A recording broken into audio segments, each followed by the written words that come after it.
Hi everyone, welcome to our channel Narendra talks. Friends, Andhra Pradesh DSC school assistant social స్టడీస్కి సంబంధించిన సిలబస్లో భాగంగా ఇంటర్మీడియట్ మొదటి సంవత్సరం అర్థశాస్త్రం ఎకనామిక్స్కి సంబంధించిన Telugu medium text book bit bank వీడియోలు, యూనిట్ వైజ్ బిడ్ బ్యాంక్ వీడియోలు మన ఛానల్లో తెలుసుకుంటున్నాం. ఇంతవరకు మన ఛానల్లో యూనిట్ 1 నుంచి యూనిట్ 7 దాకా అర్థశాస్త్రం ఎకనామిక్స్కి సంబంధించిన టెక్స్ట్ బుక్ బిడ్ బ్యాంక్ వీడియోలు మన ఛానల్లో అందుబాటులో ఉన్నాయి. ఈ వీడియోస్ లింక్స్ అన్నీ కూడా డిస్క్రిప్షన్లో ఉన్నాయి, చూడండి. అలాగే ఇవాళ టాపిక్ ఏంటి అంటే యూనిట్ 8 స్థూల ఆర్థిక సిద్ధాంతానికి సంబంధించినటువంటి text book bit bank video ఇప్పుడు తెలుసుకుందాం. మన ఛానల్లో టెట్ డిఎస్సి సబ్జెక్ట్ కంటెంట్ పేరుతో ప్లేలిస్ట్ ఉందండి. ఇందులో 3rd to 10th క్లాస్, 3వ తరగతి నుంచి 10వ తరగతి దాకా complete biological sciences, social sciences, physical సైన్సెస్కి సంబంధించిన టెక్స్ట్ బుక్ బిడ్ బ్యాంక్ వీడియోలు మన ఛానల్లో అందుబాటులో ఉన్నాయి. ఈ వీడియోస్ కేవలం టెట్ డిఎస్సీలకే కాకుండా అన్ని రకాల పోటీ పరీక్షలకు ఉపయోగపడే విధంగా ఈ వీడియోస్ను రూపొందించడం జరిగింది. ఈ వీడియోస్ లింక్స్ అన్నీ కూడా డిస్క్రిప్షన్లో ఉన్నాయి, ఒక్కసారి చూడండి. అలాగే Andhra Pradesh DSC school assistant biological సైన్సెస్కి సంబంధించిన ఇంటర్మీడియట్ సిలబస్లో భాగంగా ఇంటర్మీడియట్ మొదటి సంవత్సరం మరియు 2వ సంవత్సరాలకు సంబంధించినటువంటి జంతుశాస్త్రం మరియు వృక్షశాస్త్రం, బోటనీ మరియు జువాలజీలకు సంబంధించినటువంటి టెక్స్ట్ బుక్ బిడ్ బ్యాంక్ వీడియోలు మన ఛానల్లో అందుబాటులో ఉన్నాయి. ఈ వీడియోస్ లింక్స్ కూడా డిస్క్రిప్షన్లో ఉన్నాయి, ఒక్కసారి చూడండి. ఓకే, ఫస్ట్ టైం మన ఛానల్ చూస్తూ ఉన్నట్లయితే సబ్స్క్రైబ్ చేయండి, బెల్ ఐకాన్ ఆల్ మీద ట్యాప్ చేయండి. సబ్స్క్రైబ్ చేయడం వలన ఛానల్లో ఉన్న వివిధ రకాల కంటెంట్ వీడియోలని కూడా మీరు మిస్ కాకుండా చూడగలుగుతారు. ఓకే, టుడే టాపిక్లోకి వెళ్ళే ముందు వీడియోని అయితే లైక్ చేయండి ఫ్రెండ్స్. లైక్ చేయడం వలన మరిన్ని కంటెంట్ వీడియోలు మీ ముందుకు తీసుకురావడానికి అవకాశం ఇచ్చిన వారు అవుతారు, కాబట్టి వీడియోని అయితే లైక్ చేయడం మర్చిపోద్దండి. అలాగే వీడియోను స్కిప్ చేయకుండా కంప్లీట్గా చూడండి, మీకు పూర్తి ఇన్ఫర్మేషన్ ఉంటుంది. ఇక విషయంలోకి వస్తే Andhra Pradesh DSC school assistant social స్టడీస్కి సంబంధించినటువంటి సిలబస్లో భాగంగా ఇంటర్మీడియట్ సిలబస్లో ఇంటర్మీడియట్ మొదటి సంవత్సరం అర్థశాస్త్రం ఎకనామిక్స్కి సంబంధించినటువంటి యూనిట్ వైజ్ బిడ్ బ్యాంక్ వీడియోలు మన ఛానల్లో తెలుసుకుంటున్నాం. ఇంతవరకు మన ఛానల్లో యూనిట్ 1 నుంచి యూనిట్ 7 దాకా ఎకనామిక్స్ అర్థశాస్త్రానికి సంబంధించిన టెక్స్ట్ బుక్ బిడ్ బ్యాంక్ వీడియోలు తెలుసుకున్నాం. ఇవాళ టాపిక్ ఏంటి అంటే యూనిట్ 8 స్థూల ఆర్థిక సిద్ధాంతానికి సంబంధించిన text book bit bank video ఇప్పుడు తెలుసుకుందాం. మొదటి ప్రశ్నను గమనిస్తూ ఉన్నాం. ఆర్థిక వ్యవస్థ మొత్తం గురించి అధ్యయనం చేసే శాస్త్రం ఏది? ఆర్థిక వ్యవస్థ మొత్తం గురించి అధ్యయనం చేసే శాస్త్రం స్థూల అర్థశాస్త్రమా, సూక్ష్మ అర్థశాస్త్రమా, సంప్రదాయ అర్థశాస్త్రమా, ఏది కాదు? ఆన్సర్ చేయడానికి ట్రై చేస్తూ ఉండండి ఫ్రెండ్స్ కామెంట్ సెక్షన్లో. ఆన్సర్ ఈజ్ ఆప్షన్ ఏ, స్థూల అర్థశాస్త్రం అంటారు. రెండవ ప్రశ్న చూస్తే సమిష్టి డిమాండు, సమిష్టి సప్లై మొదలగునవి ఉండే అర్థశాస్త్రం ఏది? స్థూల అర్థశాస్త్రమా, సూక్ష్మ అర్థశాస్త్రమా, సాంప్రదాయ అర్థశాస్త్రమా, ఏది కాదు? సమిష్టి డిమాండు, సమిష్టి సప్లై మొదలగునవి ఉండే అర్థశాస్త్రం ఏది? ఆన్సర్ ఈజ్ ఆప్షన్ ఏ, స్థూల అర్థశాస్త్రం. మూడో ప్రశ్న చూస్తున్నాం. జేఎం కీన్స్ అభివృద్ధి పరిచిన అర్థశాస్త్రం ఏది? స్థూల అర్థశాస్త్రం, సూక్ష్మ అర్థశాస్త్రం, సంప్రదాయ అర్థశాస్త్రం, ఏది కాదు? జేఎం కీన్స్ అభివృద్ధి పరిచిన అర్థశాస్త్రం ఏది? ఆన్సర్ ఈజ్ ఆప్షన్ ఏ, స్థూల అర్థశాస్త్రం. నాలుగో ప్రశ్న చూస్తున్నాం. 18వ శతాబ్దం నుంచి 20వ శతాబ్దపు తొలి దశ వరకు అనుసరించిన ఆర్థిక సూత్రాల కూర్పును ఏమని అంటారు? స్థూల అర్థశాస్త్రమా, సూక్ష్మ అర్థశాస్త్రమా, సంప్రదాయ అర్థశాస్త్రమా, ఏది కాదు? 18వ శతాబ్దం నుంచి 20వ శతాబ్దపు తొలి దశ వరకు అనుసరించినటువంటి ఆర్థిక సూత్రాల కూర్పును ఏమని అంటారు? ఆన్సర్ ఈజ్ ఆప్షన్ సి, సాంప్రదాయ అర్థశాస్త్రం అంటారు. ఐదో ప్రశ్న చూస్తున్నాం. సాంప్రదాయ అర్థశాస్త్రం అనుసరించే అతి ప్రధానమైన సూత్రాలు ఏవి? 1 వ్యక్తి స్వేచ్ఛ, 2 ప్రైవేటు ఆస్తి హక్కు, 3 ప్రైవేటు వ్యాపార స్వేచ్ఛ, పైవన్నీ. సాంప్రదాయ అర్థశాస్త్రం అనుసరించి అతి ప్రధానమైన సూత్రాలు. ఆన్సర్ ఈజ్ ఆప్షన్ డి, పైవన్నీ అండి. ఆరో ప్రశ్న చూస్తే స్వేచ్ఛ వ్యాపార విధానంలోని అంశాలను తెలపండి. సాంప్రదాయ ఆర్థికవేత్తలు ఈ విధానాన్ని సమర్థించారు. ఈ విధానంలో ప్రభుత్వ జోక్యం రాకపోవడంతో వినియోగదారులకు, ఉత్పత్తిదారులకు స్వేచ్ఛ ఉంటుంది.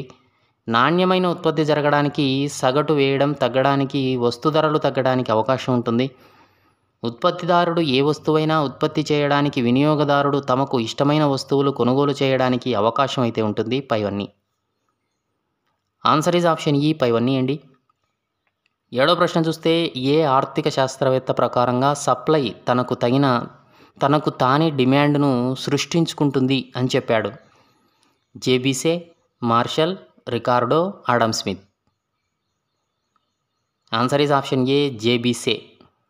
ఎనిమిదో ప్రశ్న చూస్తే జేబీసే మార్కెట్ సూత్రంపై ఆధారపడి పనిచేసే సిద్ధాంతం ఏది?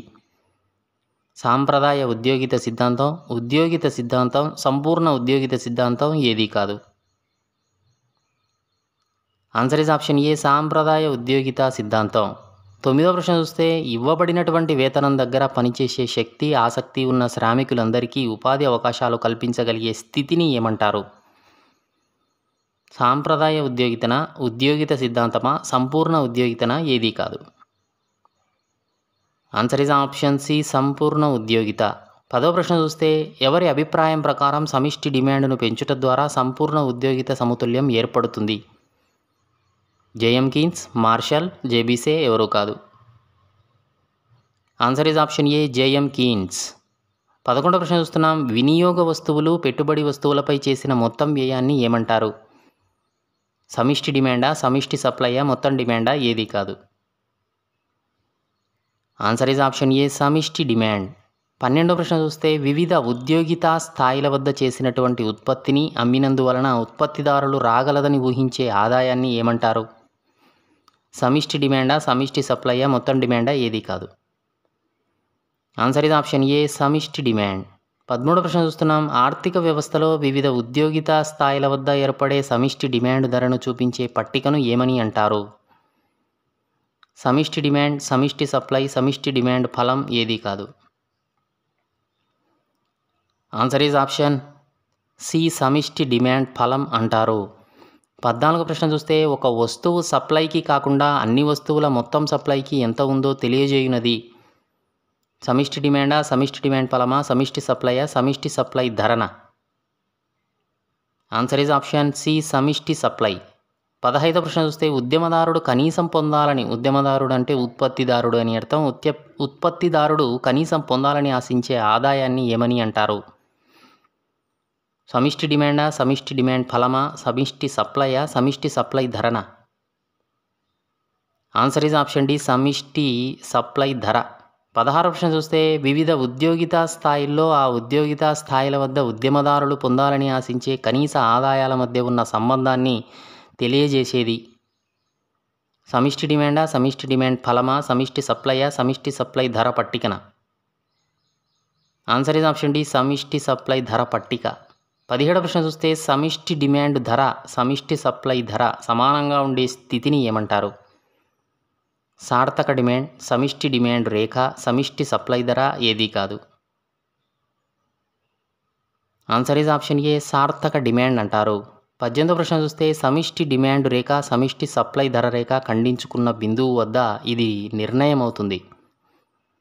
సార్థక డిమాండా, సమిష్టి డిమాండ్ రేఖన, సమిష్టి సప్లై ధరన ఏది కాదు. ఆన్సర్ ఈజ్ ఆప్షన్ ఏ సార్థక డిమాండ్. 19వ ప్రశ్న చూస్తే ప్రభుత్వం వివిధ మార్గాల ద్వారా ఆదాయాన్ని సేకరిస్తుంది. పన్నులు, ఫీజులు, ప్రత్యేక విధింపులు, గ్రాంట్లు మొదలగునవి అన్నిటినీ కలిపి ఏమని పిలుస్తారు? పన్ను రాబడులు, ప్రభుత్వ రాబడి, ప్రభుత్వ పన్ను విధింపులు ఏది కాదు. ఆన్సర్ ఈజ్ ఆప్షన్ బి ప్రభుత్వ రాబడి అంటారు. 20వ ప్రశ్న చూస్తే ఒక ఆర్థిక సంవత్సరానికి సంబంధించిన ప్రభుత్వ రాబడి అంచనాలు, ప్రభుత్వ అంచనాలకు చూపించే వార్షిక నివేదికను ఏమంటారు? పన్ను రాబడుల, ప్రభుత్వ రాబడే, ప్రభుత్వ పన్ను విధింపుల, బడ్జెటా? Answer is option D budget. Okay friends, వీడియోని అయితే లైక్ చేయండి, ఛానల్లో సబ్స్క్రైబ్ చేసుకోండి. 21వ ప్రశ్న చూస్తే ప్రభుత్వం వ్యయానికి సేకరించిన ఆదాయ వనరులు చాలనప్పుడు రుణాలు చేస్తుంది. ఇటువంటి రుణాలు 2 రకాలుగా ఉన్నాయి. అవి ఏవి? 1 అంతర్గత రుణాలండి, 2 బహిర్గత రుణాలు. Answer is option C A comma B. 22వ ప్రశ్న చూస్తే ద్రవ్యలోటు ప్లస్ మార్కెట్ రుణాలు ఇతర అప్పులకు సంబంధించిన అంశం. కోశపరమైన లోట, వేతనపర లోట, లోటు బడ్జెటా ఏది కాదు. ఆన్సర్ ఈజ్ ఆప్షన్ ఏ కోశపరమైన లోటు. 23వ ప్రశ్న చూస్తే నిరుద్యోగితను తగ్గించడానికి వేతనంలో కోత విధించి నిరుపయోగ శ్రామికులకు ఉపాధి కల్పించడాన్ని ఏమంటారు? వేతన కోత విధానమా, కూలి నిర్ణయ విధానమా, ధర నిర్ణయ విధానమా ఏది కాదు. ఆన్సర్ ఈజ్ ఆప్షన్ ఏ వేతన కోత విధానము. 24వ ప్రశ్న చూస్తే ఏ విధానాన్ని ఏసీ పిగు అనే ఆర్థికవేత్త ప్రతిపాదించాడు? వేతన కోత విధానం, కూలి నిర్ణయ విధానం, ధర నిర్ణయ విధానం ఏది కాదు. ఆన్సర్ ఈజ్ ఆప్షన్ ఏ వేతన కోత విధానం. 25వ ప్రశ్న చూస్తే పూర్తి బడ్జెట్ను ప్రతిపాదించాలని పరిస్థితుల్లో తాత్కాలికంగా కొన్ని నెలల కోసం ప్రతిపాదించే బడ్జెట్ను ఏమని పిలుస్తారు? స్మార్ట్ బడ్జెటా, ఓటాన్ అకౌంటా, స్మార్ట్ అకౌంటా, ఏది కాదు. Answer is option B, vote on account అంటారు. 26వ ప్రశ్న చూస్తే మొత్తం రాబడులు వ్యయాలు సమానంగా ఉండడాన్ని ఏ బడ్జెట్ అని పిలుస్తారు? బడ్జెట్, ఓటాన్ అకౌంట్, సంతులిత బడ్జెట్, ఏది కాదు. ఆన్సర్ ఈజ్ ఆప్షన్ సి, సంతులిత బడ్జెట్. 27వ ప్రశ్న చూస్తే మొత్తం రాబడులు మొత్తం వ్యయం కంటే ఎక్కువగా ఉన్నట్లయితే దానిని ఏ బడ్జెట్ అంటారు? ఆన్సర్ ఈజ్ ఆప్షన్ బి, మిగులు బడ్జెట్ అంటారు. 28వ ప్రశ్న చూస్తే మొత్తం వ్యయాలు మొత్తం రాబడుల కంటే ఎక్కువగా ఉన్నట్లయితే దానిని ఏ బడ్జెట్ అంటారు? ఆన్సర్ ఈజ్ ఆప్షన్ సి, లోటు బడ్జెట్ అంటారు. 29వ ప్రశ్న చూస్తే ప్రభుత్వం చేసిన రుణాన్ని తిరిగి చెల్లించడాన్ని ఏమంటారు? సంతులిత బడ్జెటా, మిగులు బడ్జెటా, లోటు బడ్జెటా, రుణ విమోచన? ఆన్సర్ ఈజ్ ఆప్షన్ డి, రుణ విమోచన అంటారు. 30వ ప్రశ్న చూస్తే సాంప్రదాయ ఉద్యోగితా సిద్ధాంతం ఏ అంశాల మీద ఆధారపడి ఉంటుంది? మార్కెట్ సూత్రం, ధరల సరళత్వం, పొదుపు పెట్టుబడుల సమానత్వం, వేతనాల సరళత్వం, పైవన్నీ. ఆన్సర్ ఈజ్ ఆప్షన్ డి, పైవన్నీ అండి. 31వ ప్రశ్న చూస్తే ఆర్థిక వ్యవస్థలో నిరుద్యోగ సమస్య ఏర్పడినప్పుడు ద్రవ్య వేతనాలను తగ్గించడం ద్వారా సంపూర్ణ ఉద్యోగిత సాధించవచ్చని ఏ ఆర్థికవేత్త వివరించాడు? జేబీసే, మార్షల్, పిగు, ఏది కాదు. Answer is option C, Pigou. 32వ ప్రశ్న చూస్తే సాంప్రదాయ సిద్ధాంతం ఏ ప్రమేయాలపై ఆధారపడి ఉంటుంది? సంపూర్ణ ఉద్యోగిత ఉంటుంది, ఆర్థిక కార్యకలాపాలలో ప్రభుత్వ జోక్యం ఉండదు, ఆర్థిక వ్యవస్థలో పరిపూర్ణ పోటీ మార్కెట్ కలిగి ఉంటుంది, శ్రామికులు ఒక రకమైన సామర్థ్యం కలిగి ఉండాలి, వేతనాలు ధరలు స్థిరంగా ఉండక మారుతూ ఉంటాయి, ఆర్థిక వ్యవస్థలో ద్రవ్యం తటస్థంగా ఉంటుంది, ఆర్థిక వ్యవస్థలో పొదుపు పెట్టుబడి వడ్డీ రేటుపై ఆధారపడి ఉంటాయి, పైవన్నీ. ఆన్సర్ ఈజ్ ఆప్షన్ జీ, పైవన్నీ అండి. 33వ ప్రశ్న చూస్తే సమిష్టి సప్లై ధరను వివిధ ఉత్పత్తి రాశులను అమ్మటం వల్ల వ్యవస్థాపకుడు పొంది తీరవలసిన కనిష్ట ఆదాయంగా వర్ణించిన ఆర్థికవేత్త? సమిష్టి సప్లై ధరను వివిధ ఉత్పత్తి రాశులను అమ్మటం వల్ల వ్యవస్థాపకుడు పొంది తీరవలసిన కనిష్ట ఆదాయంగా వర్ణించిన ఆర్థికవేత్త? Answer is option A, Keynes, JM Keynes. 34వ ప్రశ్న చూస్తూ ఉన్నాం. సమిష్టి డిమాండ్ వివిధ ఉత్పత్తి స్థాయిల వద్ద వ్యయ సంస్థలు వ్యయ సేవలపై ఖర్చు పెట్టడానికి సిద్ధపడే మొత్తాలను చెబుతుంది అని తెలిపిన ఆర్థికవేత్త? Answer is option A, JM Keynes. 35వ ప్రశ్న చూస్తే నిరుద్యోగితను తగ్గించడానికి ప్రభుత్వ వ్యయం ఏ విధంగా దోహదపడుతుందని కీన్స్ పేర్కొన్నాడు? 1 దేశ రక్షణ, ప్రభుత్వ రంగ సంస్థల నిర్వహణ, 2 ప్రజాస్వామ్య సంస్థలు, పాలనా వ్యయం, వృద్ధాప్య భృతి, నిరుద్యోగ భృతులు ఇవ్వటం, వడ్డీ చెల్లింపులు, ప్రజా ఉపయోగ కార్యక్రమాలు చేయడం, అవస్థాపన సౌకర్యాల అభివృద్ధి, పైవన్నీ. ఆన్సర్ ఈజ్ ఆప్షన్ ఎఫ్, పైవన్నీ అండి.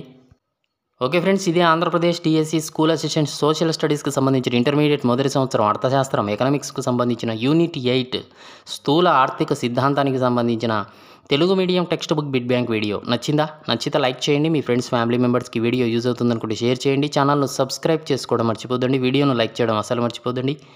Thanks for watching.